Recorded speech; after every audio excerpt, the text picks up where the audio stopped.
Here's what you can expect from telemarketing appointment sets. The first thing I'm going to say is that when it comes to these kind of traditional methods, right? Cold calling, door knocking, direct mail, I'm going to tell you that for every company that says that it doesn't work, there's probably like at least 10 that has scaled it to the moon. They are hard to make it work, but if you can make it work, they're extremely reliable. They're not prone to the same kind of Facebook change their algorithm every other month, or your ad account got shut down. These things don't really happen in this paradigm. Although they are difficult to make it work, if you can make it work, then they become way more reliable. Now, how do you make it work? So right off the bat, I would first recommend buying some services, right? Trying out several, preferably at the same time or back to back, so you can be really fresh on how the product works outside of your internal company. Before you bring something internally, just so you can try out what the product looks like and feels and performs from outside companies. Number two, I would recommend not be too price sensitive. If one company is doing it for 50 bucks, another for 150 bucks, another one for 200 bucks, try to understand what is the actual difference between them. Because a lot of times you'll find that just the qualification process is directly dictating the pricing difference. Example, most companies that are setting telemarketing appointments usually go with some kind of nonchalant, pre-assumed kind of a framework of a script. It's something like, hey, we're going to be in your area, tomorrow. Want to see if it's a better time in the morning or afternoon. We're going to be doing a free roof inspection. It's kind of like we're already going to be in the area. Your door's already going to be knocked. We're just giving you some kind of preference of what time is better. It's almost like in that angle, this is what most scripts that I've seen actually sound like, which is fine. It's what happens after that part in the script that becomes more important. So for example, are they asking them, how old is the roof? A lot of telemarketing campaigns, I see that people are going to the homes and then the roof is like literally just got done or recently done roof. The minimum number we would say is go with 5 years, preferably if they're able to do it, they can do 10 or somewhere in between, but 5 would be the absolute minimum. Under 5, we've seen, there's just like not much chance of success in the numbers game. We also want to qualify things like, do they already have a roofer they're working with? That's kind of important. You don't want to get to the home and then there's a sign on the yard that another company's already there. They should be asking them, does the homeowner have homeowner's insurance? If they're not covered by insurance, it kind of just puts a wrench in the whole insurance restoration part of your sales cycle. Now, the things that I mentioned, most campaigns should be willing to do at least that much. Here's where the external things come in. The external number one would be, are they willing to verify this information double or triple times? So for example, what we have found is it's much better to double confirm an appointment back to back in a short period of time compared to trying to confirm it on the day of. So let me spell it out.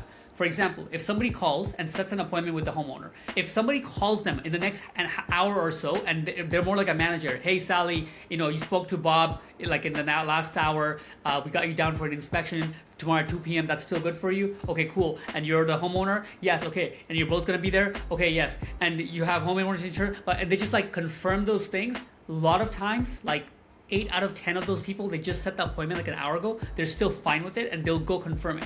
However, you try to do the same exact thing, but one day later, so you set the appointment and then the day of the appointment, the roofer actually is trying to call that appointment, it becomes an issue because half of them you can't get a hold of. And then some of them that you can get a hold of, they're trying to get out of it because now that they're in the day, they have all this stuff that's going on that they didn't know they would have yesterday, and they're trying to get out of it, right? They got this to do, that to do, compared to what we'd recommend is double to triple confirm it when the appointment is set within that time frame, short time frame around that, and then just show up. This is again where logistics can matter, because if you're just showing up and it's ping-ponging all over the state, it's not gonna work. But if you can set the appointments around several zip codes that are relatively close to each other, then it can make sense for you to just show up in front of them, and if they're home, you can go ahead and do the inspection. It works much better compared to trying to double confirm this and then losing half of them right off the bat. Last but not least, and this is something that I haven't seen any marketing company or any telemarketing company willing to be able to do,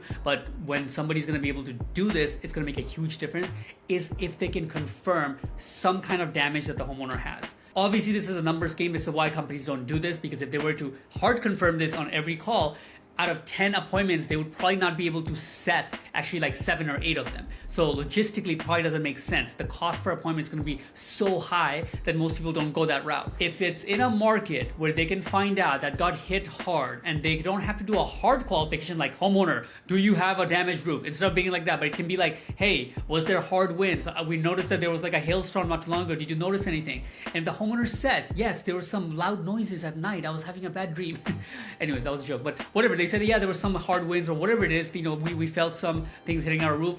And then they can ask, did somebody come out and take a look, right? And if they say no, that can be a much stronger appointment than all the above things we said. Because see, in the end of the day, it's, do they have a need? And this becomes the biggest culprit or, hard thing in telemarketing is some companies can actually do a good job to verify them and get you on top of the roofs and completely, deliver on that thing. But most of the roofs you get on does not have damage. So the insurance company's not pay for it, right? So it just doesn't work out. Whereas if that same thing happened, but they were able to confirm it a little bit more, I would highly recommend weighing that company above any of the other ones, no matter what other bells of whistles they have. The fact that the company's attempting to kind of locate somehow, some way that there's a higher chance of having damage for that homeowner, it's gonna make a lot of difference as the number of appointments are set and ran. Hope this helps.